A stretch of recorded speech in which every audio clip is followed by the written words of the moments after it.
안녕하세요. 함성주부입니다. 아파트 경매, 입찰에서 매도까지 경매 과정과 꿀팁에 대해서 알아보겠습니다. 이번 영상에서는 아파트 경매를 주제로 제가 2018년 아파트에 입찰하고 2020년 매도하기까지 경험담을 통해서 경매의 과정과 꿀팁에 대해서 알려드리겠습니다. 8년 6월 달에 아파트를 낙찰받았고요. 7월에 잔금을 치르고 8월 달에 명도 및 인테리어를 한 후 1월에 전세 세팅을 했고 올 2월 달에 매도를 하였습니다. 제가 투자 대상으로 선정한 아파트는 2013년에 입주한 아파트로 총 450여 세대고 1군 브랜드입니다. 인천 2호선의 초역세권에다가 초등학교와 중학교를 도보로 이동할 수 있고 근처에 건강검진이 가능한 병원과 영화관, 학원과 등이 잘 발달되어 있었습니다. 평당 1,080만원 했던 분양가보다 현재 시세가 하락되어 있는 그런 상태고요. 아파트 단지에서 경매 물건이 다수 있었습니다. 때문에 많은 사람들이 아파트 자체에 하자가 있는 것은 아닌지 또 다른 문제가 있는 것은 아닌지 의구심을 가졌고요. 제가 현장에서 확인해 본 결과 선입주 후 잔금 납부하는 그런 형태였는데 잔금이 연체되면서 많은 아파트들이 경매에 나오게 된 그런 케이스였습니다. 아파트 낙찰의 입찰가 선정이 중요하죠. 당시 A 아파트는 감정가가 약 3억 5,600만 원이었고요. 제가 입찰한 아파트는 저층인데 매매가가 3억 2천만 원에서 3천만 원, 전세가는 2억 7천만 원 정도였습니다. 통상적으로 입찰을 하게 되면 그때부터 매도 계획을 세우는데요. 저는 전세를 세팅하고 한 바퀴 돌린 후에 일반 과세로 매도하겠다는 계획을 세웠습니다. 입찰가는 총 수익금을 3천에서 4천만 원 정도로 선정하고 이에 따라서 2억 9천만 원으로 입찰가를 선정했습니다. 제가 입찰한 아파트는 인천에 소재하고 있었기 때문에 인천지법으로 갔고요. 인천지법의 입찰 시간은 10시에서 11시 20분입니다. 당시에 현장에 갔는데 경매 물건 대비 사람이 너무나 없더라고요. 현장에서 입찰가를 2억 9천만 원에서 2억 7,544만 원으로 수정을 했습니다. 통상적으로는 많은 분들이 경매 법정에 가시기 전에 입찰가를 선정해 놓고 나서 수정을 안 한다고 해요. 저 같은 경우에는 워낙 사람이 없었고 제가 목표로 한 아파트와 동일한 단지에 더 높은 층들도 많이 나와 있었기 때문에 과감하게 입찰가를 수정했습니다. 결론적으로 5명이 입찰을 해서 감정가의 77%로 낙찰을 받았죠. 경매 입찰 시 준비사항입니다. 대법원 경매 사이트에 들어가 보시면 경매 물건을 관할하는 지법이 어디인지가 나와 있어요. 또 입찰표 제출 시간은 통상적으로 10시에서 11시 20분인데 이것은 법원마다 상이하기 때문에 해당 지법에 미리 전화로 확인을 하시면 되겠습니다. 본인이 입찰을 할 때는 신분증과 도장, 최저 입찰가의 10%인 입찰 보증금을 준비하시면 되고요. 대리인으로서 입찰하실 때에는 입찰자의 인감 증명과 인감 도장, 그리고 위임장이 필요합니다. 경매 입찰 요령입니다. 보시는 바와 같이 입찰 봉투, 기일 입찰표, 매수 신청 보증 봉투를 수령해서 작성을 하시면 되는데요. 이런 서류들은 경매 법정에 비치가 되어 있습니다. 기일 입찰표 작성 요령입니다. 먼저 날짜를 작성하시면 되고요. 대법원 경매 사이트에 명시된 대로 사건 번호와 물건 번호를 적으시면 되겠습니다. 이어서 입찰자의 인적사항을 적으시고 입찰 가액과 보증 금액을 적으시면 되는데요. 이때 많은 분들이 입찰 가액과 보증 금액을 바꿔서 적는 경우가 있어요. 보증 금액을 적으실 때는 신중히 작성하시기 바랍니다. 끝으로 보증의 제공 방법과 입찰자 현황을 작성하시면 되겠죠. 예시를 한번 들어볼게요. 날짜 2018년 6월 15일, 사건 번호 2017 타경 513614. 사건 번호는 제가 임의로 적은 겁니다. 입찰자 인적사항, 이름과 전화번호, 주민등록번호, 주소를 적으면 되겠죠. 입찰가액입니다. 저는 2억 7,440만 원을 썼어요. 단위수가 틀리지 않도록 조심하시기 바랍니다. 보증금은 최저 입찰가의 10%인데 정확하게 기억이 나지 않아서 계략적으로 작성해 봤어요. 약 2,658만 원 정도로 작성을 했습니다. 이어서 보증의 제공 방법은 통상적으로 자기합수표로 많이 합니다. 아래에 있는 입찰자 현황은 나중에 보증금을 반환받을 때 쓰셔도 되는데 그때가 되면은 사람들이 엄청나게 밀려있기 때문에 미리 이름을 쓰시거나 괜찮다면 도장까지도 찍으셔도 문제는 없겠습니다. 경매 입찰 요령입니다. 매수 신청 봉투에 보증금을 넣으시고요. 사건 번호와 물건 번호 그리고 입찰자 성명을 적으시고 뒷면에 인이라고 표시된 부분을 도장으로 날인하시면 되겠습니다. 이어서 앞서 작성하신 입찰표와 매수 신청 봉투를 입찰 봉투에 동봉한 후에 세부적인 내용을 기록한 후 제출하시면 되겠습니다. 입찰 봉투 작성 요령입니다. 먼저 전면에는 입찰자 현황만 작성하도록 되어 있어요. 그리고 봉투 입구 접히는 부분에 사건 번호와 물건 번호를 적는 란이 있습니다. 이것은 내가 어떤 물건에 입찰하는지 다른 사람이 알지 못하게 하기 위함이고요. 그리고 입찰 봉투 반대편에는 보시는 바와 같이 입찰자용 수취층 번호를 적을 수 있는 그런 란이 있습니다. 입찰 봉투를 제출하시게 되면 집행관이 도장을 찍고 절취선을 절단해서 나중에 이것을 주거든요. 이것이 있어야만 보증금 반환을 받을 수가 있습니다. 개표는 통상 사건 번호 순서대로 집행관이 개표를 합니다. 입찰가를 3위부터 1위 순으로 호명하거나 또는 그 반대로도 호명을 합니다. 이것은 법원마다 다르더라고요. 최고 매수가 신고인으로서 낙찰을 받게 되면 영수증을 받게 되고요. 떨어지게 되면 보증금을 반환받게 됩니다. 두 번째, 매각 결정, 매각 허가 결정, 잔금 납부입니다. 매각 결정은 매각 불허가 사유가 있는지를 조사하는 것인데요. 통상 매각 당일 오후에 대법원 경매 사이트에 공고가 됩니다. 항고 기간 7일 이후에 최종적으로 매각 허가 결정이 나는데요. 이때부터 30일에서 45일 이내에 해당 경매계로 출석해서 매각 대금을 납부하시면 됩니다. 경락 잔금 대출은 KB 아파트 시세의 80% 또는 낙찰가의 80% 중에서 낮은 금액이 대출 가능하고요. 최근에 대출 규제가 강화되었기 때문에 대출에 관련된 부분은 사전에 확인해 보는 것도 좋은 방법입니다. 경매 법정에 가시면 대출 상담사분들이 명함을 막 나눠줍니다.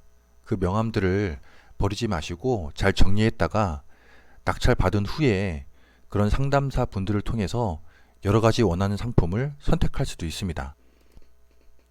저는 6월 15일 날 2억 7,444만 원으로 낙찰을 받았고요.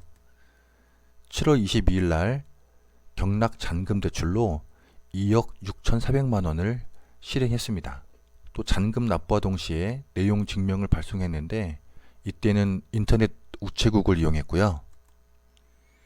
경매 법정의 대출 상담사 분들의 명함을 적극 활용해서 한두 분이 아니고 10분, 20분 계속 통화를 하면 제가 원하는 상품이 나옵니다. 그때까지 계속 전화를 많이 했어요. 앞서 말씀드렸지만 강화된 대출 규제를 고려해서 사전에 대출 여부 등을 반드시 확인하시기 바랍니다. 명도 및 인테리어입니다. 저는 낙찰 후 첫 주말에 현장을 방문했고요. 집주인의 명도 조건을 청취를 했습니다. 당시에 집주인은 이사비 1,000만 원을 요구했는데요. 저는 즉답을 회피하고 생각할 시간을 좀 가졌습니다. 저는 잔금을 치르고 내용 증명을 발송한 후에 현장을 재방문했습니다. 이때에는 빵과 음료수를 사서 방문을 했고요. 현재의 재정 상태와 앞으로 어떻게 해야 되는지 이런저런 사연들을 들으면서 진심 어린 조언을 하려고 노력을 했죠.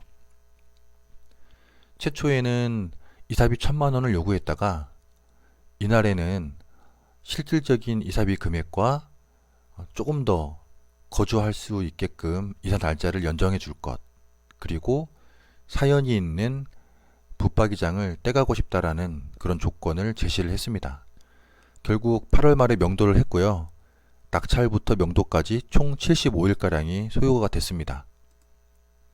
앞서 말씀드린 바와 같이 사연이 있는 붙박이장을 떼가겠다라고 했을 때 저는 뭐 흔쾌히 떼어 가시라라고 얘기를 했는데요.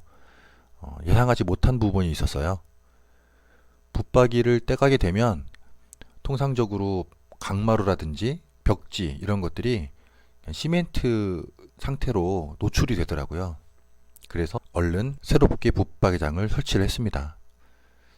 저 정도 수준으로 설치하는데 한 100만 원 정도 들더라고요. 또 당시에 거실등 같은 것들이 철거 후에 미설치되어 있었는데 전등업자를 불러서 싼 값에 설치를 했고요. 짜비 등이 일부 파손이 되어 있었는데 아파트 관리실에 얘기해서 교체를 했습니다. 이후 청소 외에 인테리어는 하지 않았고요.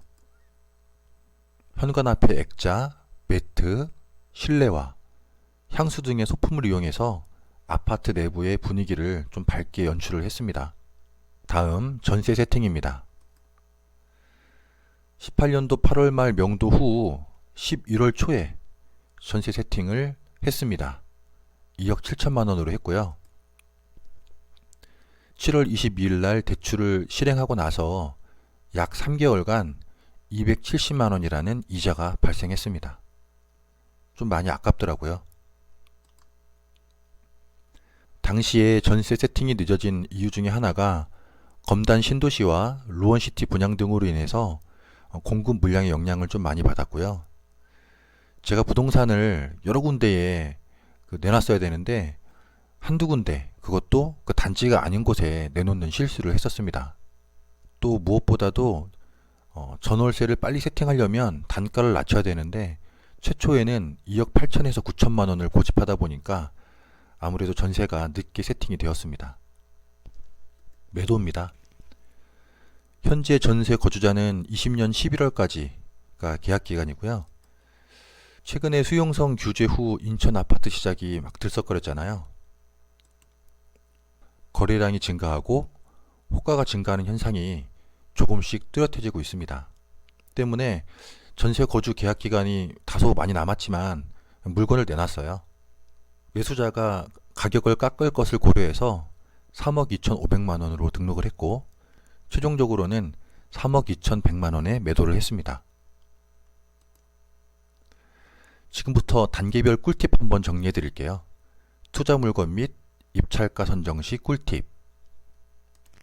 먼저 투자 물건은 저평가 요소가 있는 아파트를 선정하되 가급적 역세권 아파트를 선정하라고 말씀드리고 싶습니다. 좋은 아파트의 요소들이 많이 있잖아요. 대단지, 역세권, 직주 근접, 학세권, 실세권, 숲세권 여러 가지가 있는데요. 그런 조건들을 다 갖추면 경쟁률이 어마어마하고 또 낙찰가도 되게 비쌉니다. 상대적으로 제가 낙찰받을 수 있는 확률이 줄어드는 것이죠. 또 공급 물량이 많은 곳은 일단 회피하는 게 좋겠습니다. 운이 좋아서 낙찰을 받더라도 매도라든지 전월세 세팅이 모두 어렵습니다. 그리고 입찰가를 선정하실 때는 최근 낙찰가율이나 현재의 시세가 아닌 1, 2년 후의 시세를 고려해서 선정했으면 좋겠습니다. 예를 들어서 지하철이 개통된다든지 공급 물량이 줄어든다든지 최근에 제공되는 다양한 부동산 어플들을 활용하면 그런 내용들에 대한 체크가 가능하거든요. 입찰가를 너무 낮게 선정하면 낙찰받을 확률이 줄어들고 높게 선정하게 되면 수익률이 줄어들게 되죠. 때문에 입찰가 선정은 매우 신중히 고려해야겠습니다. 특히 월세 세팅을 할 경우에는 구체적인 수익률을 계산해서 입찰가를 산정했으면 좋겠어요. 낙찰가가 얼마고, 대출액, 대출 이자, 그리고 가능한 보증금과 월세, 이런 것들을 두루두루 미리 판단해서 입찰가를 산정한다면 월별 수익률 이런 것들이 아주 좋아질 겁니다. 이 사안은 제가 다른 사례로 이후에 별도로 소개를 해드리겠습니다. 또 입찰을 하실 때 경매 법정의 분위기 관찰은 필수입니다. 경매 물건 대비해서 입찰자가 많은지 적은지, 또 실제로 옆에서 쓰시는 분들이 어떤 물건을 입찰하는지가 보이거든요. 현장에서도 필요시에는 입찰가를 수정할 수 있어야겠습니다. 경락 잔금 대출 꿀팁입니다. 앞에도 강조한 것처럼 입찰 전에는 가급적 물건지 인근 은행에서 대출 가능 여부를 확인하시고, 경매 법정에 나오시는 대출 상담사 분들과 친분을 도모해서 대출에 관한 정보를 수시로 공유하는 것도 좋은 방법입니다.